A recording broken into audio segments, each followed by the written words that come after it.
Alex, Elle, welcome to the Motherly Podcast. Thank you for having me. I can't wait to dive in with you. Happy New Year.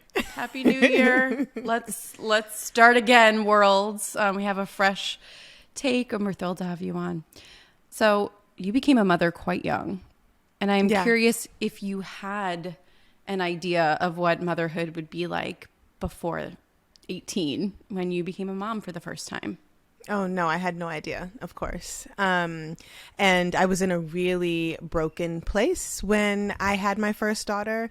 But I knew that I wanted to be the woman and mother for her that she deserved and that I deserved. And so it was really a wake-up call to get my stuff together and to be who I needed and also who she needed. And so now, 3 children later, I'm married, completely different life. Been with my husband for 9 years. And so it's been interesting just to see the dynamic because my parents helped me raise my oldest. And now they are strictly in a role of grandparent for my other 2, right? So they have a different dynamic in relationship. But it's been really beautiful just to see our family grow and change and expand and to be the mother that I dreamed of being and the woman and individual that I've dreamed of being, not only for myself, but for my daughters. I have 3.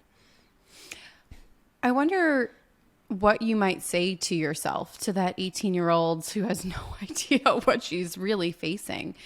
You know, what do you know now that you wish you could say to her?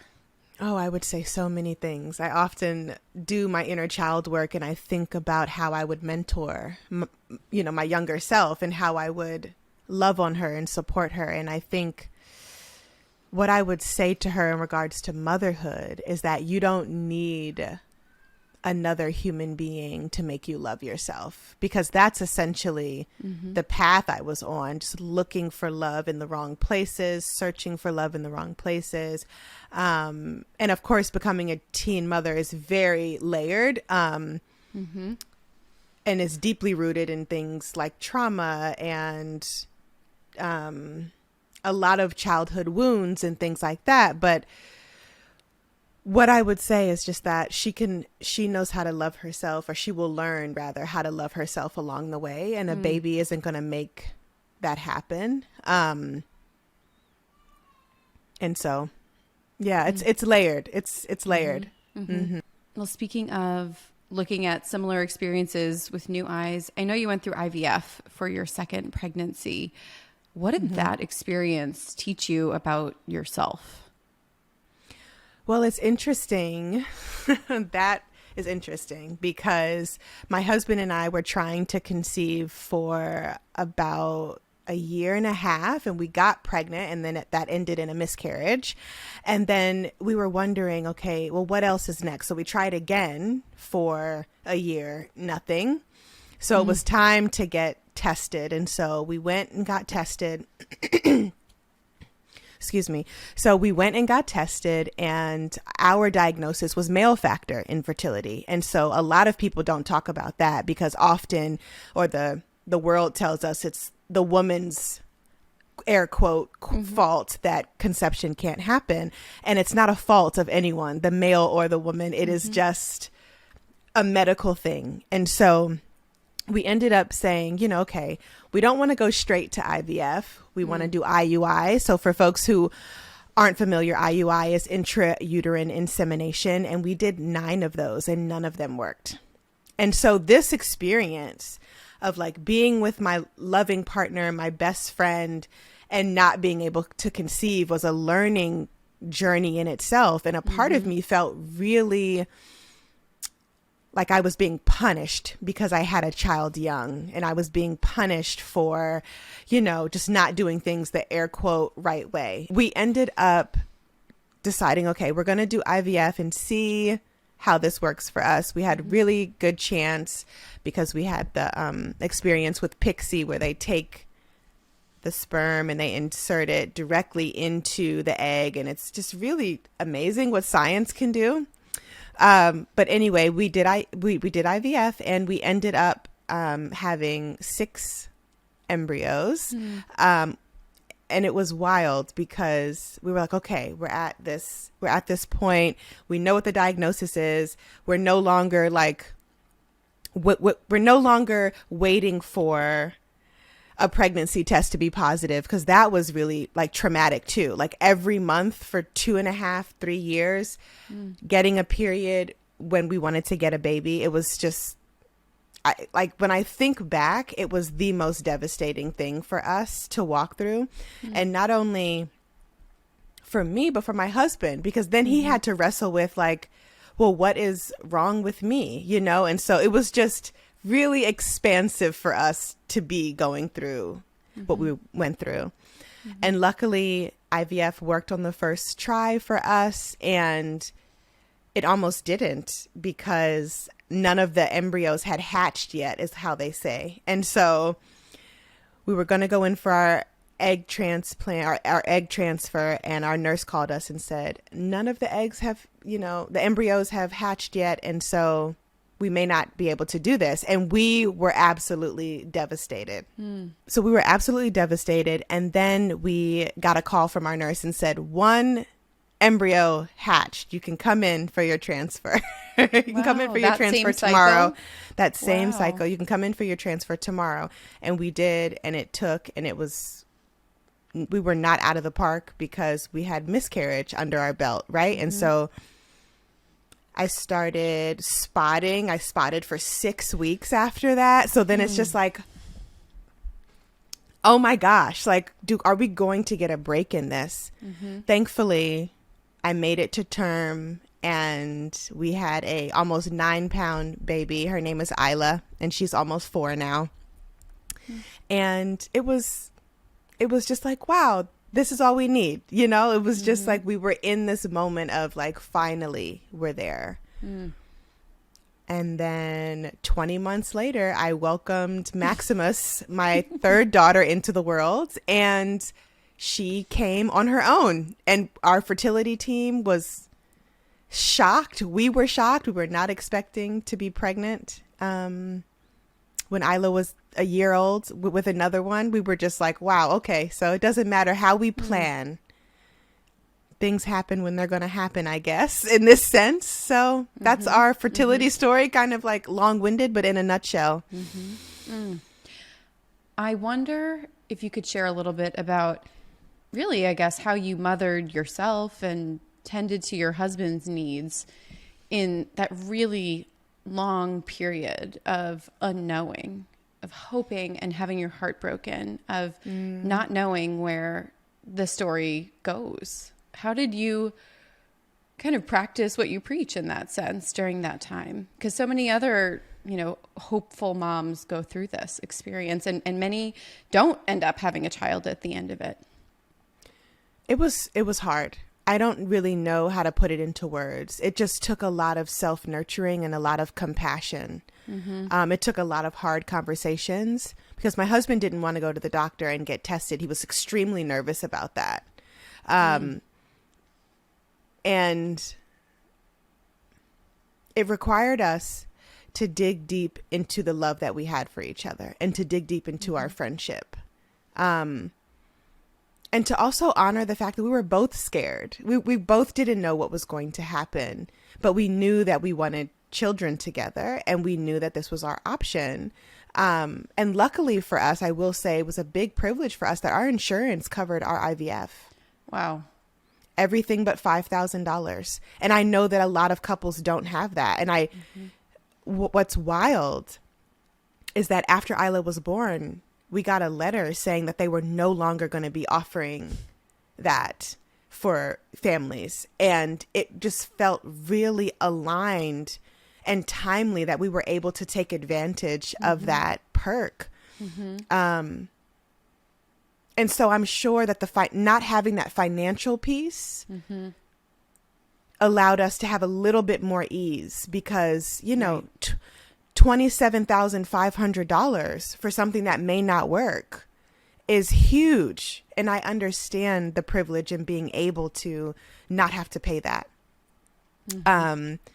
So holding space for each other, and me listening to him and understanding that this is a embarrassing thing for him. He felt embarrassed. He felt sad, and he knew that he was like, I know this isn't my fault. This is a medical condition. He had the doctors called him his sperm low and slow. So and misshapen, right? So he had low sperm count at the time, and the morphology was off. And so it was just like, wow, like that's a big thing to say to somebody. For real. And also, women increasingly have forums. You lead many of them to like work through the weight of the cultural expectations on them and gender expectations. But really, men don't have those kinds of forums, and they don't have those conversations as much as women do. And it's critical, maybe even more so, because they really lack that sense of being able to be open in some ways about what they're uniquely going through. Yeah. And it's interesting too, because Ryan didn't really have anywhere to look, as you were just saying. And so we were kind of bootstrapping it, especially during our IUI cycles. We had him in acupuncture. He switched from boxer briefs to boxers. We were on all types of vitamins, and it was it was exhausting. It was exhausting for us. It was exhausting for him. And so getting a positive pregnancy test after IVF was our relief. And then that longing for another child, it started again when Isla was around 1, but we were planning to not do another IVF cycle until September of 2019. Instead, I was giving birth to Maximus, who surprised us September 2019. And so I'm bringing that up to share that having a natural conception and birth after IVF really reignited my husband's too, his confidence and just, I don't know, it just did something, that we didn't need to go through another round, because that was hard on me too. The shots and the everything, it was just, I never thought, and we were young. I mean, I'm 32 now, and we went through this, Isla's 4. So, we were I was in my late 20s, and my husband, was in his early 30s, and a lot of people didn't expect to see young people in the clinic, and then to see young Black people in the clinic. It was very, very, very layered, that space, especially being Black folks. And so,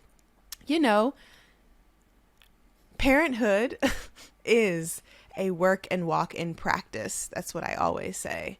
And it's something that we have to learn to lean into individually and, if we're partnered. Parenthood is finish that sentence again. I got to drill that into my mind. Is a work in practice. Is a work in practice.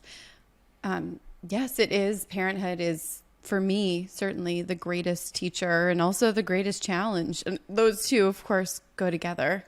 Well, I'm hoping to talk today a lot about, two big topics that you cover so much in all of your work, which are generational healing and also self-care. Those are related, but I want to get into both of those. But I'm hoping, and you've already explored some of this, but I'm hoping you could actually anchor our listeners in some of the physiological realities of motherhood. And what I mean by that is, you not only teach mothers, but have endured a lot yourself in your motherhood journey. So I'm thinking about things like sleep deprivation, the nervous system, the way trauma resides within the body, the way we have to learn to become conscious and parent ourselves, even, and do that inner child work. So, as a well-being leader, as a mother, can you help ground us in what is happening in the body and mind of a mother that you think is important for our listeners to know? What is happening in the mind and body of a mother? Oh my gosh, that's a big question, and it's so many things. I know for me in my own personal practice, there's just a lot of grounding that needs to be happening. But I think for women in general, for mothers, there are so many different moving parts of like how we parent ourselves and mother ourselves and how we mother our children. Where is our stress showing up? I'm a certified breathwork coach, so getting back into my body by way of breathing has been this really helpful way of reacclimating myself, getting out of my head into my body and calming my nervous system, especially because we have 3 children. At one point, 2 were under 2, and that in itself was just like, oh my goodness. And not to mention Maxie, you know, she only wanted to be nursed. She did not take a bottle. She did not take a pacifier. My other 2 did. She was very strong-willed from the beginning. And so my husband had a really hard time, and he is a very intentional, active partner and parent. He had a hard time with Maxie because he couldn't connect with her a lot because she only wanted me and she didn't know how to self-soothe, which was so wow. And I'm like, of course, she's the one who came rolling through the deep, you know, like I'm here. Here I am. Here I am in all my glory. And so reconnecting with my identity as more than just a mother and a milk maker and a caretaker was extremely challenging, but it was something that had to happen because I was deprioritizing myself completely to care for this little baby and a toddler and a preteen. And it was just like, what am I doing? Who am I outside of this life? And I have a expansive career. I traveled the world to teach, you know, in COVID, of course, you know, I was virtual teaching for, you know, ever it felt like. And so it was just like, who am I outside of family and outside of work? Like, who is Alex? And I am still exploring who I am and what I do without having it impact, like without thinking of other things and other people, really centering myself, which women in general are not encouraged to center ourselves. But here's the thing. If we are not well, our families are not well, our communities are not well, our work is not well. And what I mean by that is if I'm showing up empty to mother my children, they are not getting the best of me. And ultimately that has a ripple effect on their wellness. And so if I'm showing up to my students and I'm traveling to teach and I'm depleted and I'm not filling up and we're doing all this healing work, right? And I'm empty, I'm not giving them the best part of me. So they're not going to walk away feeling like Alex was fully there with us, you know? And so centering myself and grounding into myself allows me the space and the time to get to know who I am and to reconnect with what I want and need, which is something that I find we don't do enough. Well, yeah. I mean, you just said it, that mothers especially don't put themselves at the center of their story, as critical as they are, but also Black mothers in particular. I read an interview where you said this: I was raised specifically as a Black woman to take care of everyone else and to put myself last. And that's not self-sustaining. There's this idea that you're the matriarch, that you're going to hold everything together. As we speak about generational healing and what that looks like in practice, I'm wondering if you can talk a bit about the women in your family of origin, in your own, you know, your own mother, your grandmother, and the particular pressures that the Black women in your family and many families have faced. I think we are taught, as I mentioned in that interview, to carry the world on our shoulders and have babies nursing and have food cooking and have work done and do it with a smile on our face. You know, I did a meditation recently. It's on my YouTube channel called Making Space Meditation, and it's on self-nourishment. And I talk about when I'm home I eat last. I come to the table last. Everyone else gets fed before I do. And that wasn't just like literally, but also spiritually, emotionally, right? And so I want women and mothers in particular to know and to see example of nourishing ourselves so that we can nourish those around us. I didn't see my grandmother do it. Mm-hmm. I didn't see my mother do it. Mm-hmm. And I actually sent that video to my grandmother, and she called me crying. And she said, "Your video was so beautiful, but I just cannot relate to that. I cannot relate to putting anybody, after me." And so that just shows how ingrained it is in us that we are to forget ourselves so that other people can remember who they are. But emotionally, what does that do? That doesn't do anything for us. It supports the community. It mm-hmm. supports the kids, but not sustainably and not long term, And so healing and self-healing for me is how we create generational wealth. Mm. Self-nourishment is how we create generational healing. And it is a choice.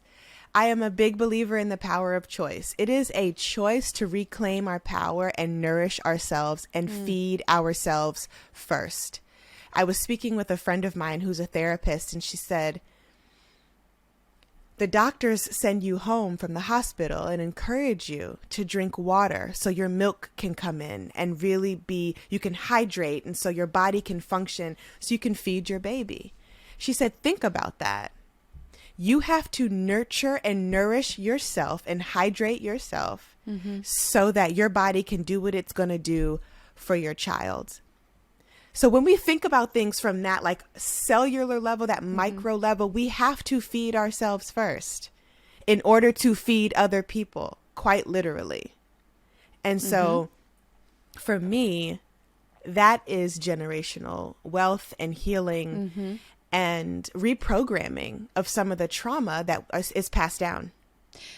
Is there a particular moment, milestone experience that you can share about how your own healing, your own conviction about healing yourself from your past wounds has over time helped your mother and your grandmother to begin their own healing journeys? Was there something that happened that really stands out to you?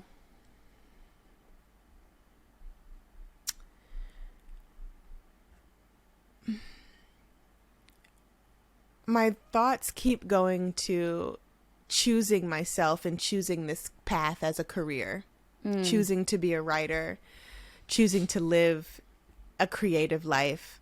And I've been self-employed for 10 years. I've been teaching for 6. And so I remember not having much support, especially from my mother, because she was scared for me. She was like, don't do this. You have a kid. You can't afford to just do what you want, essentially. Mm-hmm. And so while I understood let me take that back. While I understand now her hesitancy, if I would have decided to stay stuck in a life, in a path that was not serving me, I would not be the woman and mother that I am today. I would not be raising artistic and creative children. I would not be thriving. I would not be investing my own dollars in other businesses that are rooted in creativity, right? And so it's interesting to see my mom now because, I am who I said I was going to be professionally, as a mother, as a woman, as a wife. And she often says, I look at your life and I think I should have taken risks in my own life.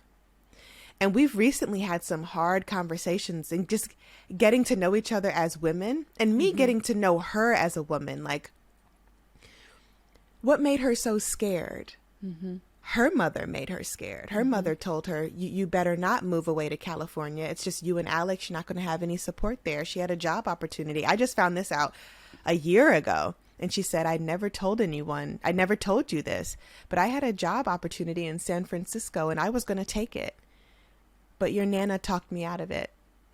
And my fear to go against the talking out of, it was too big. And so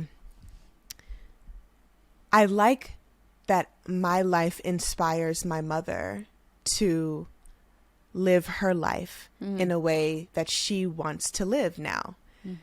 And that encourages her to tap into her creative heart. Can you talk about how you have nurtured that inner child through your motherhood? Through your motherhood, I guess, period. Through your motherhood. And how you still do that today. Are there particular areas where you still struggle? Of course. I often tell folks healing is a forever thing. So as I mother my children, I learn how to better mother myself. And as I mother myself, I learn how to get creative with mothering my kids, right? And so the cycle of mothering is ongoing, it stretches us. And we have to mother ourselves. We have to. We have to tap into those wounds, and it's hard. Maybe you go to a coach, you go to a therapist, you go to your journal, but you have to unpack what you're carrying in your emotional suitcase that is no longer serving you, that is keeping you stuck in fear, that is keeping you rooted in the disconnection from your younger self and your current self. Because once we're able to do that and we're able to lean in and say, what did I want and need then? What do I want and need now? We can identify, and then we can take that to our relationships with our children, asking them, what do you want and need? How can I support you? How can I love you better? And I'm using that language because I have a 14-year-old. So it's like we have conversations about her wants and her needs. And I make space for her in that way because no one made space for me in that way. And I was so silenced and I was so small for so long. And I learned how to be small and how to shrink myself through childhood, through not having the space, through not having anyone make room for me. And so our goal is when we make room for ourselves, the goal should be to not only do that, but to make room for those around us, including our children. And it's hard because I know here it's chaos. It's a family of 5, the two little ones are always going back and forth. But it's interesting. Our mantra in this house is I am kind and I am calm, especially for our 4-year-old who's very spirited. And she can now self-soothe in that way. When she's getting worked up and fired up, she'll say, oh, I'm fired up. And then she'll go, I am kind and I am calm. Wow. And she will take a deep breath. So that self-regulation at 4, I could not even imagine. And we're not doing magic over here, y'all. No. I don't want you to think that we're like super woke and like doing magic, but we are leading by example, my husband and I, because there are so many things we did not have or get. Right? There are so many things that we were just disconnected from, and we don't want our children to be disconnected. Well, actually, I want to talk about that vision. You mentioned not only generational healing, but generational wealth. And I'm wondering if you could kind of, describe the North Star here for you. What are you trying to build in your family in this, healing generation within your own ancestry? I am trying to build self-realization, self-choosing, and empowerment through being able to regulate our feelings and emotions. Because if we can do that and teach that to those we love and along our lineage, we break cycles. And the cycle has stopped with me, And I'm really proud of that. I'm so proud of that. And I think I keep having daughters. Like, I want to have another baby. And my husband is like, whew, we're going to end up with 6 girls. But I do believe that I keep having daughters because there's still so much to learn about the feminine energy that I was so disconnected from. And also about my patience and about my ability to love women and girls and raise them to be loving women and girls and to nurture them and love on them. I didn't come from an affectionate home. I came from a very challenging, single parent, hyper aggressive home. And I didn't know what I was doing at 18 because I was 18, and I had no examples of what love could look like or what love felt like. So those are conversations my mom and I have been having as adult women about where all her rage and anger came from, where all her hurt and pain came from. And naming that for her and for me, and then learning how to shift that as I move through those big, heavy feelings and raise my daughters. Because I don't think it's not lost on me that I have 3 daughters. It is not, because there's so much tenderness that I still need to learn, and so much patience and so much love that I think I'm giving to my daughters and also giving to myself. And my 3-year-old is my twin. When I look at my photos from little, she will look at them and say, "That's me." And I say, "No, that's mommy." Like, we have the same face. And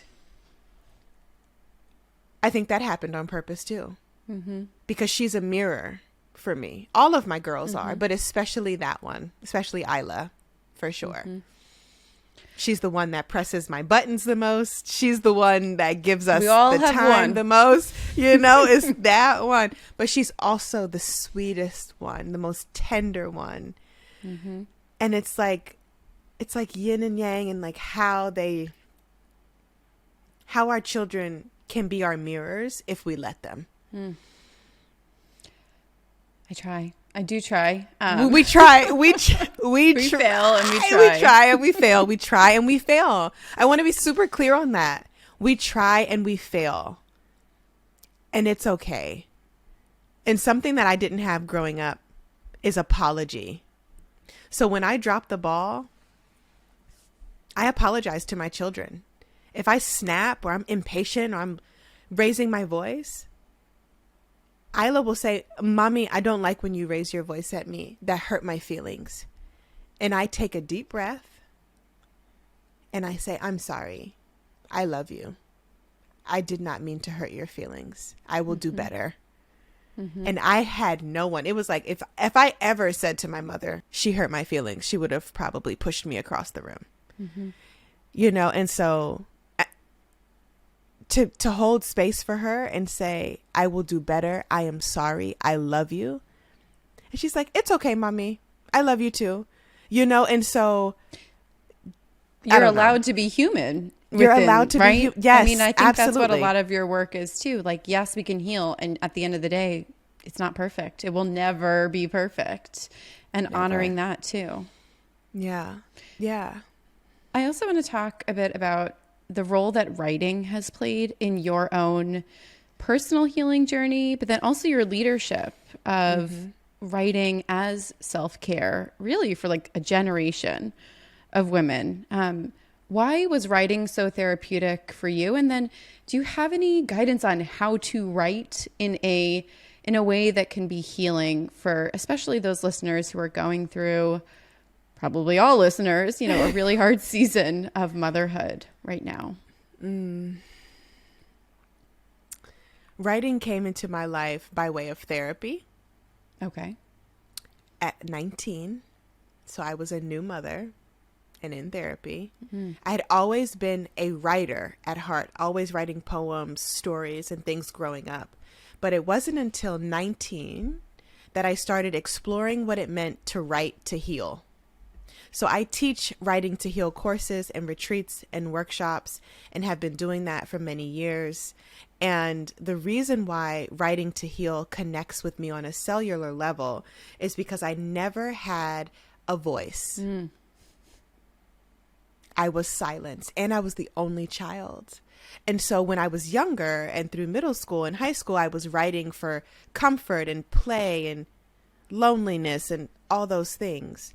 But when I started writing to heal in my, my almost 20 years old, it was just like, wow, I get to take my power back, and I get to figure out what I want and what I need on the page.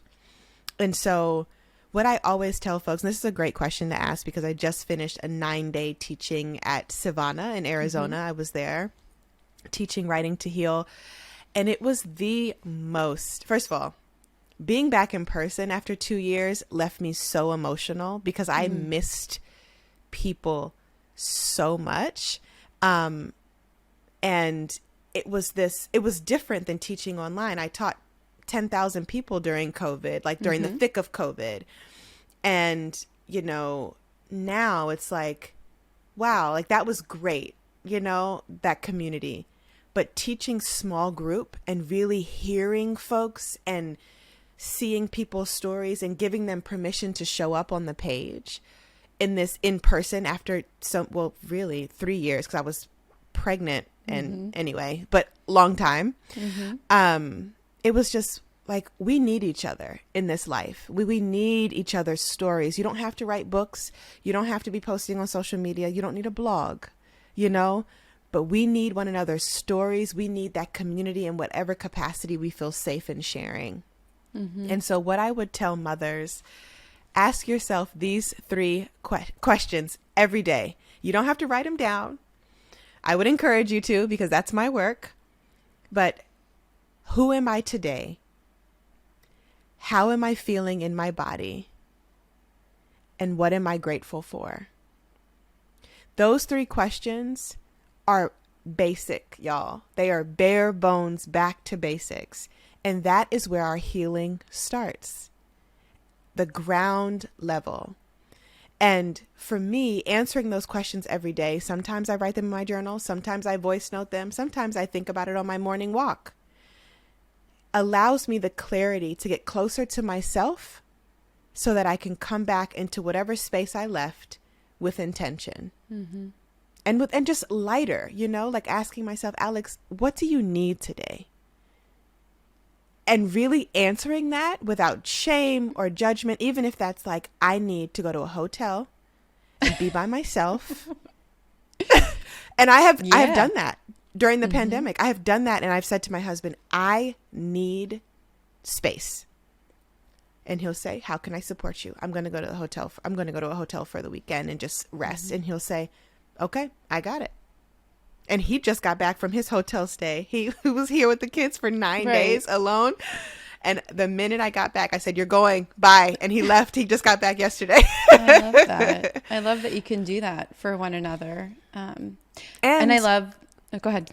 Sorry, can I say something really quickly? Because I know that being partnered is also a big privilege. And so for my single mamas out there, I've been a single mom before. If you have community that you trust, name your needs to them. Even if that's, I just need company. Can you go on a walk with me and the baby? Or I need to run to the grocery store and not have a toddler with me. Can you come sit with them? Like, name your needs. You do not have to carry the load of motherhood on your own. It is a communal act. When we allow folks to show up for us, we are able to show up in our motherhood better. Motherhood is tribal. It is communal. It is not to be done alone, even if you are single parenting. So I just want to put that out there because I know it gets, I would love to actually talk a little bit more about community as self-care. Yes. My favorite. Community care. Community care. Because I think, self-care, it's this buzzword for our generation and we all know we need it, but in some ways it feels so isolating. Like self-care is just one more thing on my to-do list that I don't have time for. When, as you pointed out, one of the main needs that so many of us have is to be held by others, to be supported, to be seen. Well, I guess, could you ground this part of the conversation in this? How do you define self-care, and what are the components of genuine self-care beyond the idea of self-care as like a luxury vacation, for the wealthy? How do you define authentic self-care? Washing my face, brushing my teeth, using the bathroom with the door locked, Big one. Drinking water, making tea, getting up before my kids, which sometimes is really hard because it's like, do I want to get up or do I want to sleep? Like that. So tapping into the basics. Like when I tell you during the pandemic, I had to get back. I keep saying during the pandemic. Yes, we are still in the pandemic, but in the thick of COVID, when everything was like, your life stops now. I really had a hard time because it was like my self-care used to be, I would go to my favorite coffee shop and take my book, like everything, stopped. And so it was like, what can I do that is here in the safety of my home that makes me feel connected to myself? And that's a mindfulness practice. And I'm like, brushing my teeth I'm not mindful when I brush my teeth. I brush for 2 minutes and I'm done. But when I started, and I think Thich Nhat Hanh is the elder that I've looked to for some of my deepest, most basic mindfulness practices, because he says something like, brush your teeth with your teeth in mind, with your body in mind. And I used to think that was so woo-woo and kind of like, I'm not doing that. I'm just going to brush my teeth, But, I'm just being honest, I was not called to mindfully brush my teeth prior to 2020. But getting back into my body by way of caring for myself and my hygiene in the most basic way possible was an act of self-care for me. Isla always busts in the bathroom when I'm in the bathroom, without fail. So now when I need time, I close the bathroom door, I lock it, I'll do my face routine, and she'll knock on the door and say, are you having your private moment? Do you need privacy? And I'll say, yes, I need privacy. Okay, I'll be out here waiting. Or I'll say, no, go downstairs and be with daddy. I'll be down soon. Right? So like teaching our children boundaries and also implementing boundaries for ourselves. Like y'all know when the door is locked, mama is doing her skincare routine or mama is like having a moment for her personal hygiene. That means that is the boundary. You go downstairs. You give mama space. And so self-care is honoring boundaries. Self-care is naming what we need. Self-care is sometimes brushing our teeth, locking the door, drinking water, as I mentioned. And also self-care is community care. That is my definition of self-care. It is community care. It's calling my sister friends on FaceTime and having a glass of wine or a cup of coffee on FaceTime and just catching up. There are so many different things that we can do to access our self-care practices that isn't expensive, that isn't that massage, that isn't that, $7 latte, that isn't buying those jeans because the advertisement said treat yourself, like maybe if you want, but like what are your basic needs that need to be met? And something else for me is that eventually in 2020 and even some of 2021, I just stopped getting dressed. I would just wear my pajamas all day. And I was like, I don't feel good doing this. I had to, like, my mood was off. I was just like edgy and like not into it. Did you have that experience at all? 100%. And then I gained weight during the pandemic. So a lot of my clothes stopped fitting. So then I'm like, well, I'm wearing my new dress today. And beautiful. Because putting on, we've had, style experts on the podcast, for example, and they explain how, sometimes you need the external to shape the internal. And often, especially in that pandemic, like the external was a manifestation of what was going on inside all of us, right? So like sometimes you're gonna feel awful, but you look good and you feel like you look good, and it does make you feel more like yourself. So I have so been there. Yes.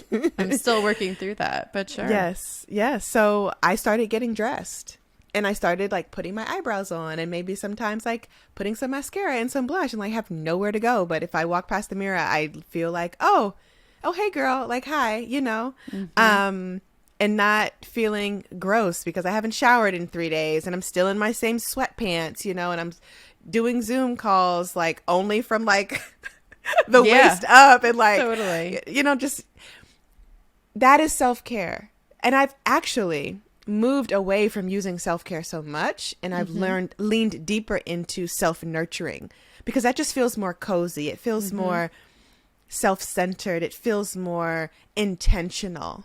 And so nurturing myself is also nurturing my community. So I would like send food to my friends or send little love boxes with my favorite body oils that I make, you know, or my favorite tea blends that I make, and just showing people that I care for them. I'm far away from you, but I care for you. Right. And so I don't know, I could talk about that all day, but it's basic. Self-care for me and self-nurturing is getting back to my basic needs. Okay, so one of the basic needs that we all have is breathing. Very important. Yes.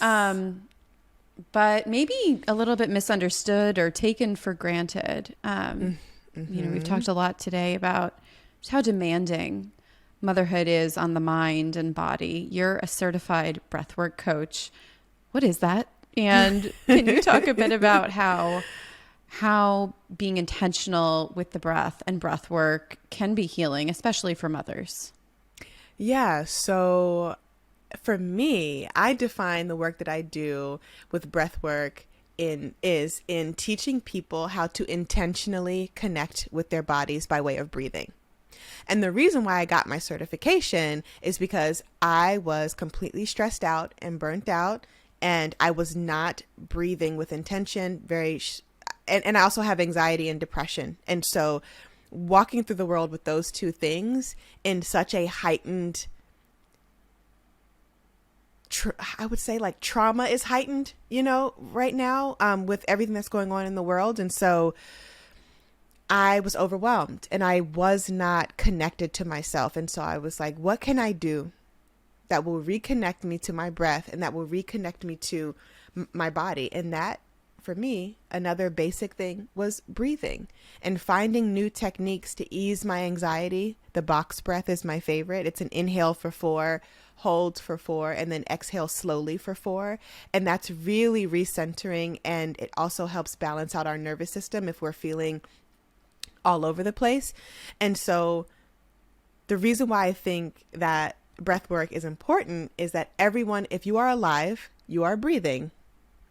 And so being able-bodied to be able to do that is something I was taking for granted, and something that I wanted to not take for granted. And I wanted to learn how to nurture myself by way of intentional breathing. And so I got my certification and I teach people how to breathe with intention. And normally, and that looks like, I don't have people hire me for that. I host monthly breathwork community sessions on Zoom, and I lead people through a guided breathwork meditation.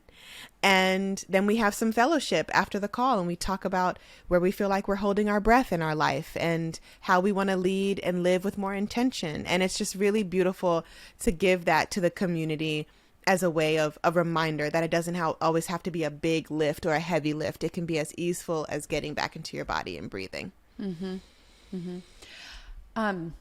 I'm curious, you know, as someone who's done so much internal healing, generational healing, how you quote unquote teach your kids about everything that you've learned. I wonder what your philosophy is around that. Is it more that you focus on embodying all of what you've learned and the wisdom of it and being that, you know, co-regulated role model for your kids and with your kids? Or, you know, is it also that you do that and you teach them in certain specific ways? Because I mean, part of the reason I ask is I'm into mindfulness, I'm into meditation, and I do it for myself, but I don't always know how to imbue in my children these things that I just feel like have been life-changing for me. But I wonder if maybe the right approach is just to be that person for them as a mother. And over the years, you know, they'll learn to embody it. So I wonder what you think about that. I wonder what you do inside your own home.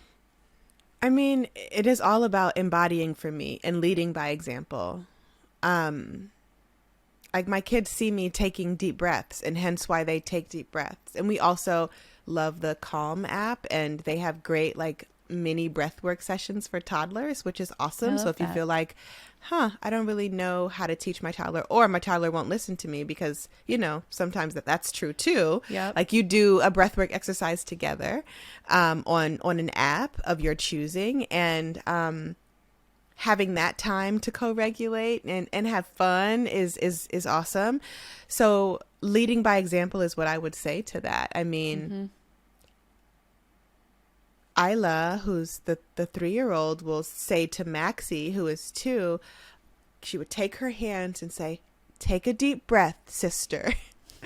And sometimes that's because like they will see my husband look at me, put his hands on my shoulders, because sometimes my shoulders are always up to my ears. I don't know if you've seen me like adjusting over here. I'm like, and he'll put his hands on my shoulders and he'll just look at me and be like, "Breathe." It's okay. I'm someone who carries their emotions and big feelings in their body, and it manifests in lifted shoulders, tight jaw, just tight.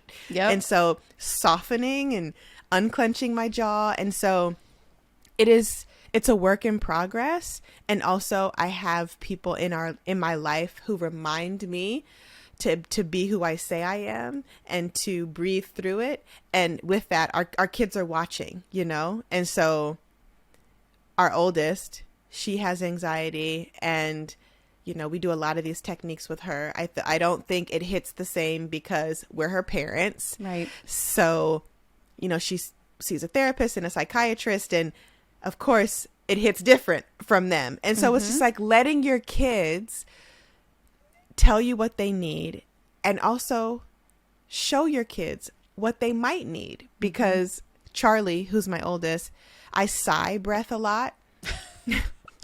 Same. I'm sorry. That's why I laugh. I'm like, yeah, that's like a characteristic of my presence on the earth is my sighing. Which is actually, it's a really good breath. And I know that a lot of us sigh because we're like, ugh, like we're frustrated. But it's a really good breath for getting out tension. It's a good releasing of stale energy breath, right? And so a lot of times I'll just, and Charlie will be like, "Why are you sighing?" I'm like, I'm just breathing. And so now I will catch her, and she's 14, so she's like real cool, you know. I'll catch her doing it when she's trying to self-regulate. I will catch her doing it, and I'm like, see, you know, it's not always this, you need to sit down and do this thing with me. Sometimes most of the time, it is just leading by example. It's embodying and letting your children see you. It's so great to hear you talk about really the risk that you took launching your independent career. You know, I know your mom wasn't supportive. You knew inside that this is what you were called to, or at least wanted to take a chance to do. And here we are 10 years later. I mean, you have an enormously devoted following, books, courses, you name it. You know, you're leading the conversation. And I think have really, in some ways, demonstrated an acute generational need to have these conversations. So I guess one of the things that I'm curious about your point of view is, why do you think what you do has resonated so much with a generation, especially of women and of mothers? I ask myself this question every day, and I don't know. I don't know what it is. If I had to guess, I would say that people want to feel less alone in their struggles, that people want to see themselves in other people. And that is beautiful to me, that people trust me to hold space for them, to make space for them, and to give them permission. And I often tell folks who take my courses that I'm their nudger. So I nudge you into the direction of your best self. I don't tell you the path. I don't have your answers, but I am open to sharing my story with you, and I'm open to nudging you along the way as you lean deeper into your own. So, at Motherly, we believe that motherhood brings out our superpowers. So I talk about those things as, insights, powers, strengths, callings within us that we often didn't know were there before we became mothers ourselves. So I'm curious, Alex, what is your superpower?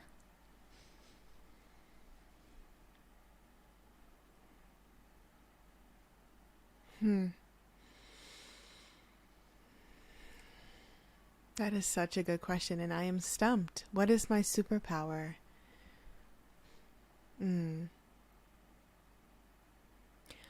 I think my superpower is seeing people for who they are, accepting people for where they are,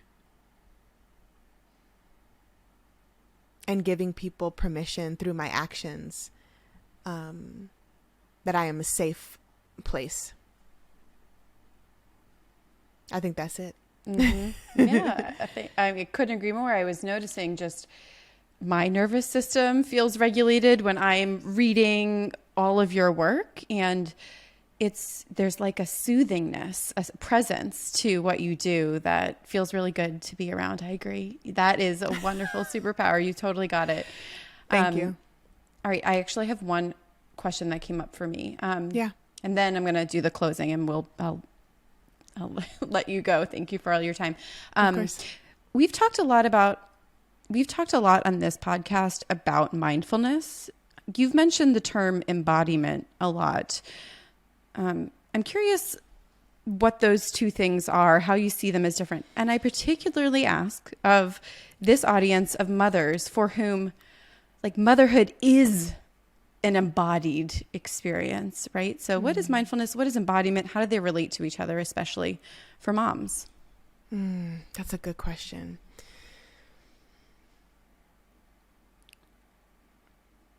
Okay. So I think for me, mindfulness is the ability to be present, and embodying is the ability to transform into the actual presence. Does that make sense? So mindfulness, for an example, when I'm walking, I do daily walks, and I have been for 113 days. Ooh. Yes. That's awesome. That's my mindfulness practice, right? And it's to be there. It's to be in the moment. It's to stay. I haven't missed a day, even when it's been snowing or raining or gross outside. I am there. I am walking. The embodiment is the staying with the walk, is the staying with the presence for me. Pema Chodron is an amazing teacher in my head. And she has this thing about meditation and mindfulness that connects to learning to stay. So much so I have a capsule that I wear around my neck that's engraved learning to stay. And that is what embodiment is to me. Learning to stay in the presence, with the presence, and having that be our action, the staying with the thing that we're doing, staying with the mothering, staying with the walk, staying with the community, staying with the breath, right? It's one thing to breathe mindfully. It's one thing to breathe mindfully. It's another thing to stay with the breath when it gets uncomfortable. So that's, I think, what I would say. Sorry, half follow up. I will stop. I swear. Listen, it's fine. I have nothing to do. So, okay. Yeah, I'm just curious a bit more about the specificity of the embodying of motherhood. As mothers, for those of us who give birth or experience pregnancy, right, we have a human in our body. Right. Yeah. We let a human in our body to have a baby in our body. This baby comes from our body. We have to learn to live with this precious creature outside of our body. It is such a full embodied experience that I think sometimes we're overwhelmed by, or we run away from, or we numb out. And I'm guilty of all of those things. How can motherhood itself be a meaningful, how can we talk about it as a meaningful embodying practice that that is empowering and beautiful in our lives? I think understanding and trusting that we are capable in whatever capacity has helped me realize that, yes, I have had 3 children live in my body. I have been a home, right? And I am a mother. And I am not just a mother. And I think that is the embodiment for me, like knowing that the duality, I can be both and. I am a mother and I'm also a woman. I am a mother and I'm also an individual, right?